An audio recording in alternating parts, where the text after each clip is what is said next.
A humanitarian disaster unfolding. The Kherson Dam explosion is threatening the lives of many, showing how the Ukraine war is taking on an even more dire turn, where civilians on the ground are now threatened on a massive scale.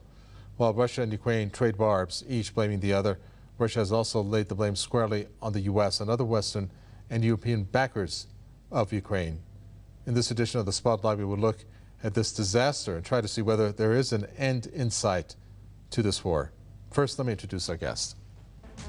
Tony Gosling, historian, investigative journalist, and a former BBC employee, joins us from Bristol. Also joining us, Gilbert Doctorow, independent international affairs analyst, who joins us from Brussels. Welcome, gentlemen, to you both. Tony Gosling, I'm going to first start with you, if I may.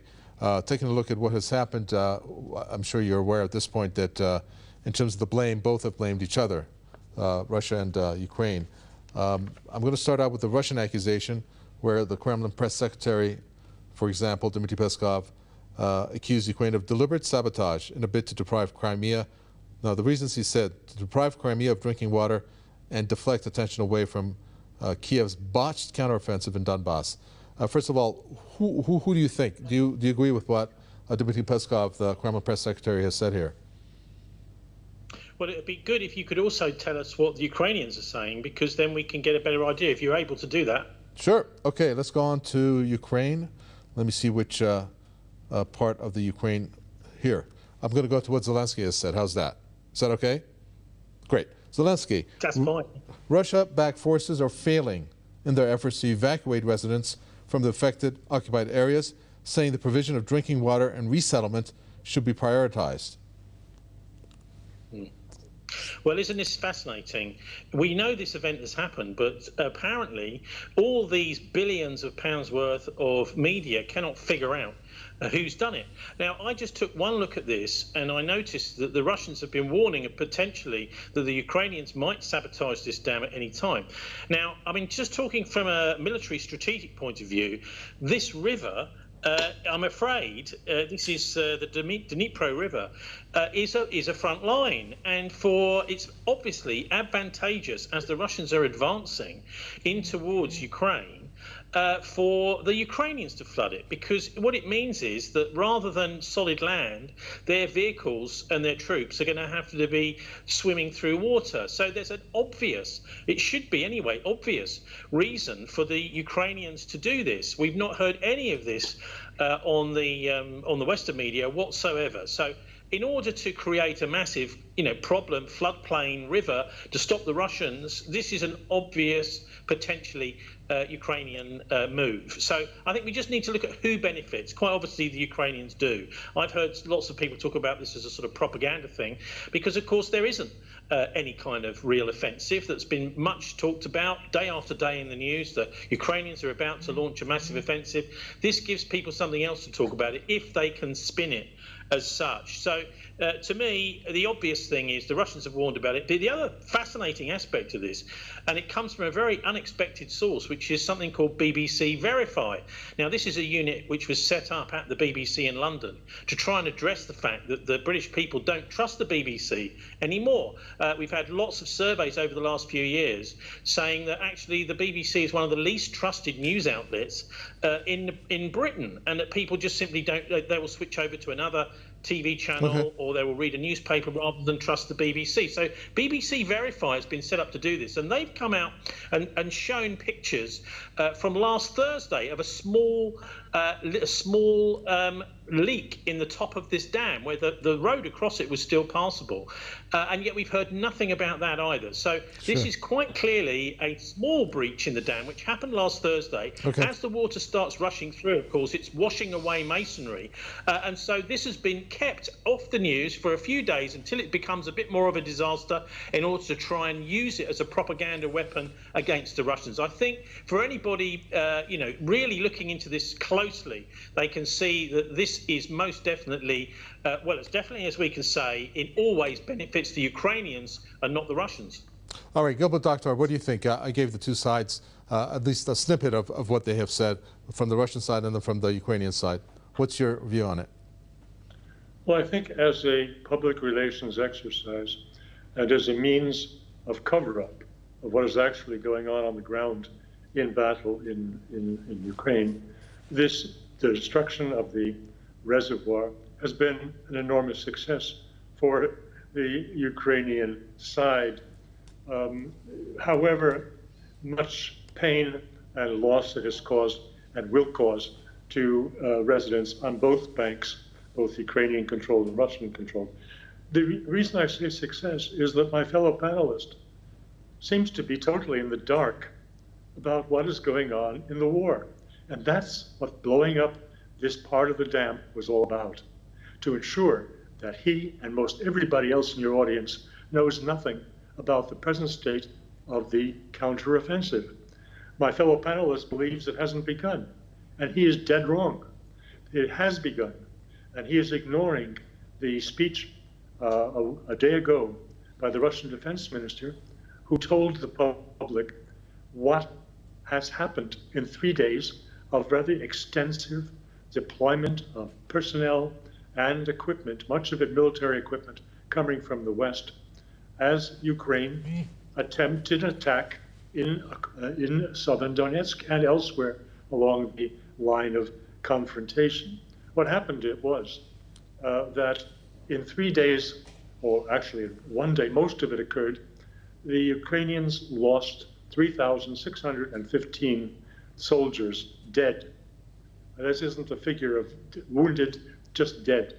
They lost 27 tanks, of which 7 were the famous German newly arrived Leopards, several French tanks, and a great deal of other equipment, including airplanes, 5 airplanes, 2 helicopters, and so forth. But the interesting thing, this is the first time in a year of combat that the Russians not only set out whom they killed or what they destroyed, but for the first time they set out what their own losses were in this combat.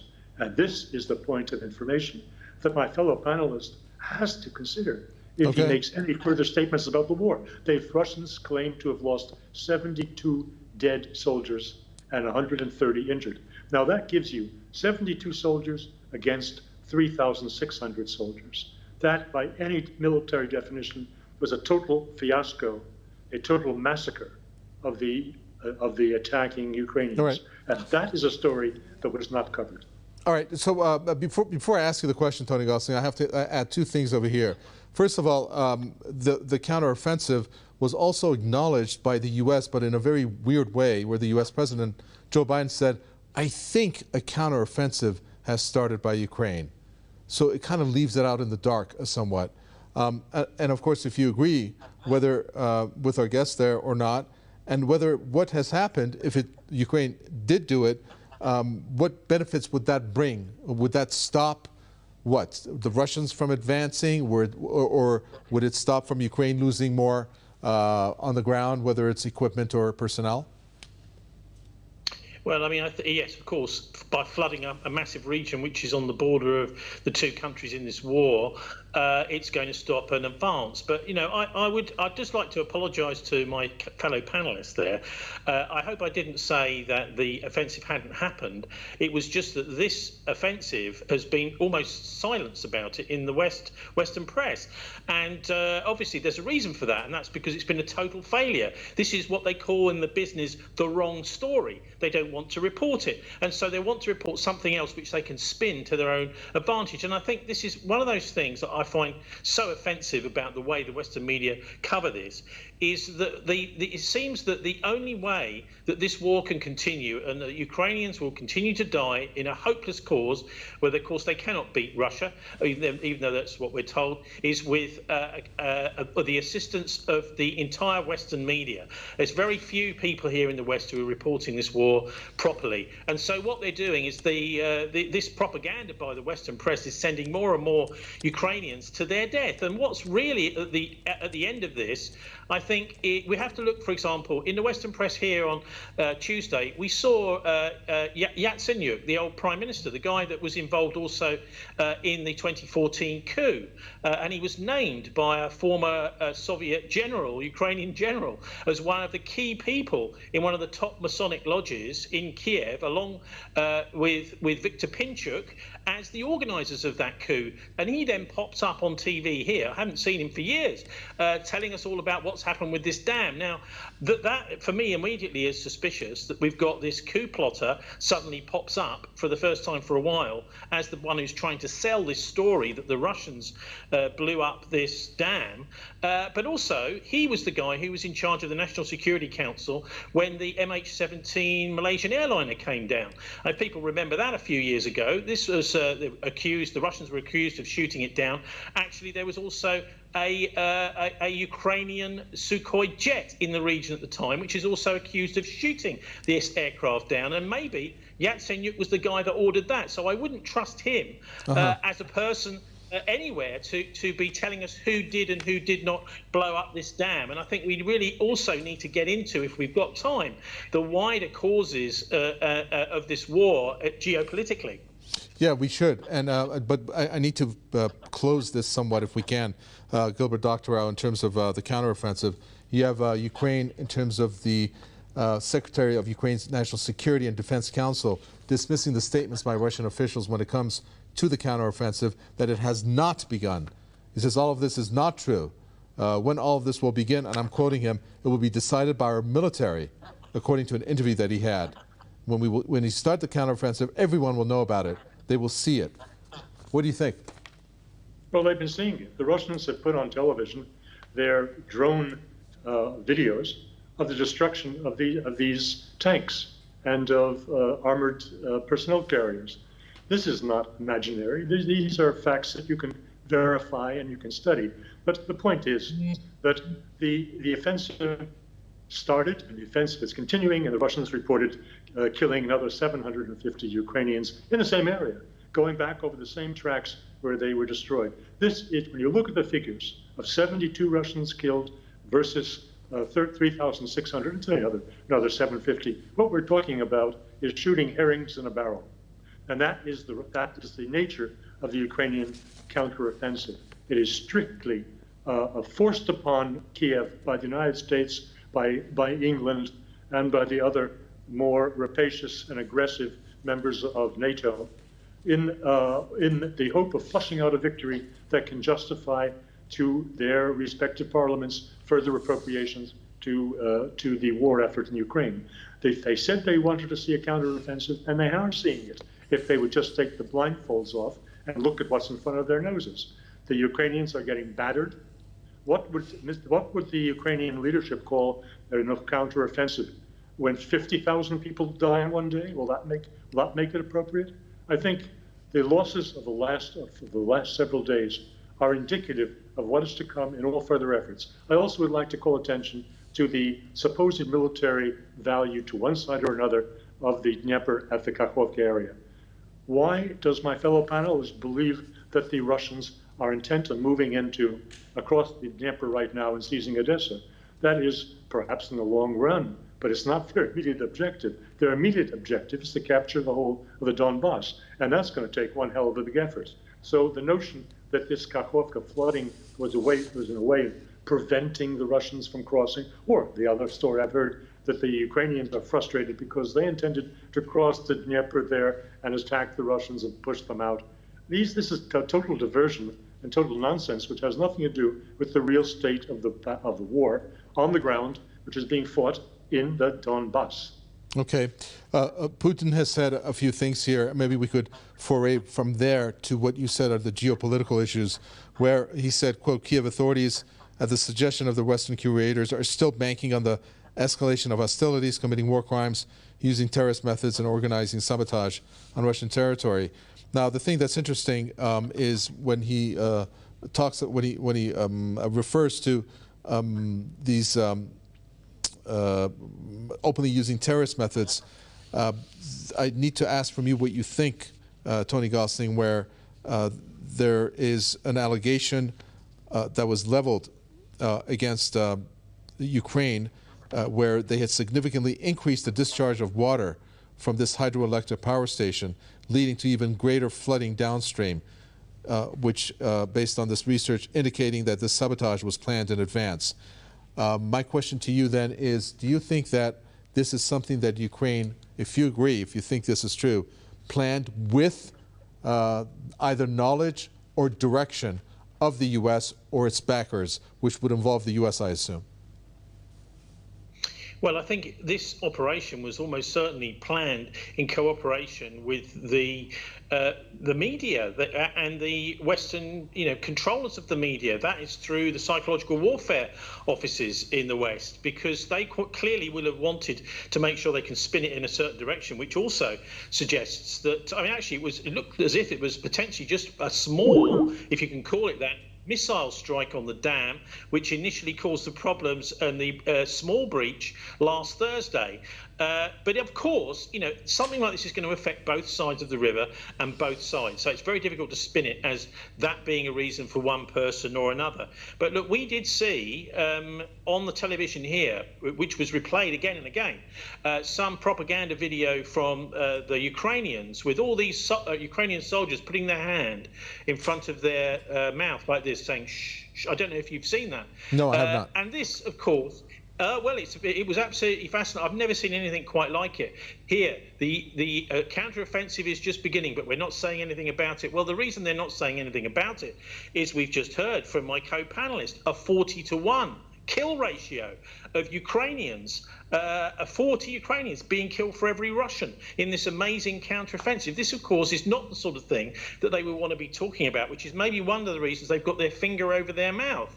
The geopolitics, though, yes, we've got to see, I think, and understand the different systems that are at war in Ukraine. There is a finance capitalist system, which in the West has pretty much successfully bought up most of our political parties, most of our press, and is a very predatory system, which can only continue if it can continue to buy up more and more of its opposition or shut it down, as against the Russian system, the Iranian system, the Chinese system, which means that governments control infrastructure, that the governments control, at least have a very strong regulatory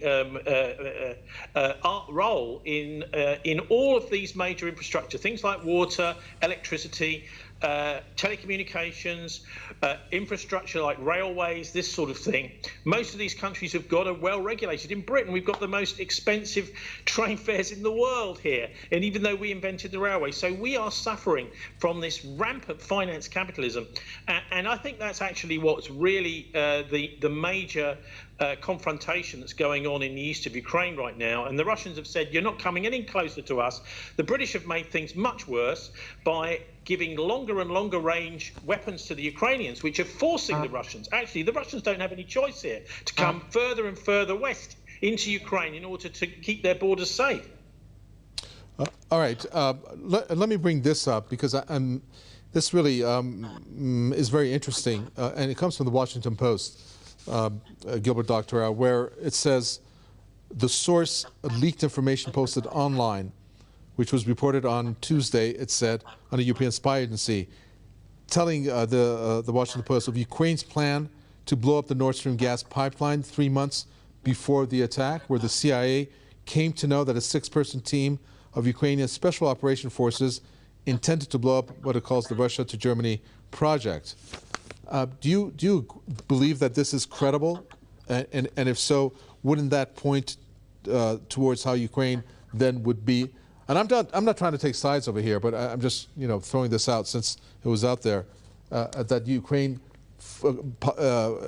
could be responsible for this, given that if this piece of news is accurate?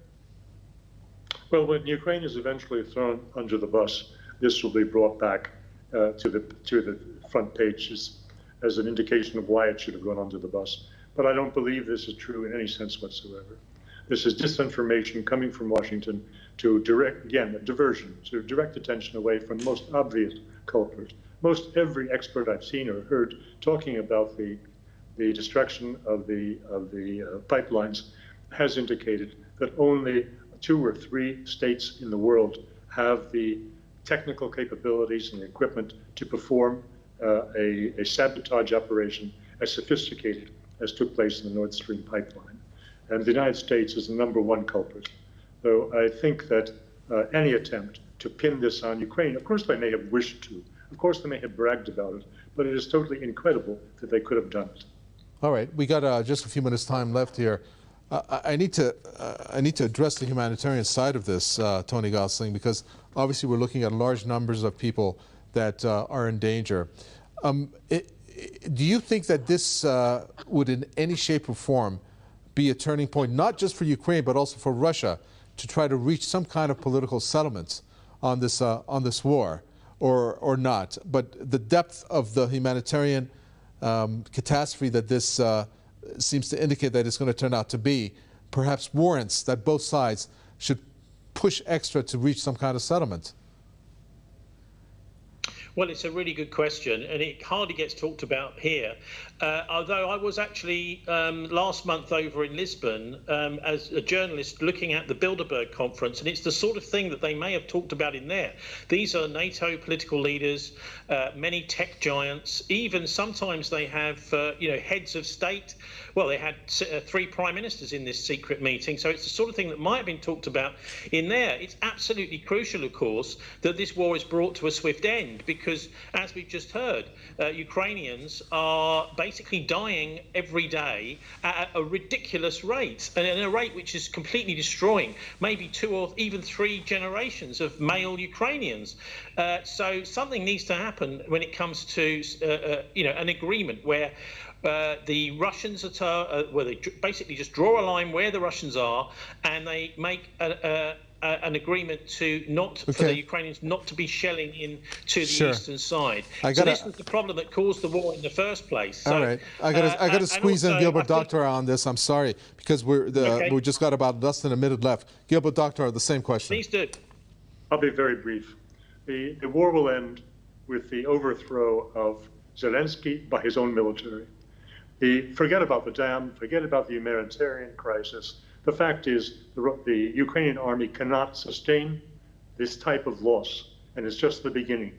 This is shooting herrings in a barrel, and certainly the top leadership of the military understands that, and Mr. Zelensky will not be long for this world. All right, very well. I wish we had more time, but thank you so much to both of you. Tony Gosling, historian, investigative journalist, and a former BBC employee from Bristol. Gilbert Doctorow, independent international affairs analyst from Brussels. Thank you to you both. And with that, we come to an end for this edition of The Spotlight. From me, Kakhovka and the team, it's goodbye.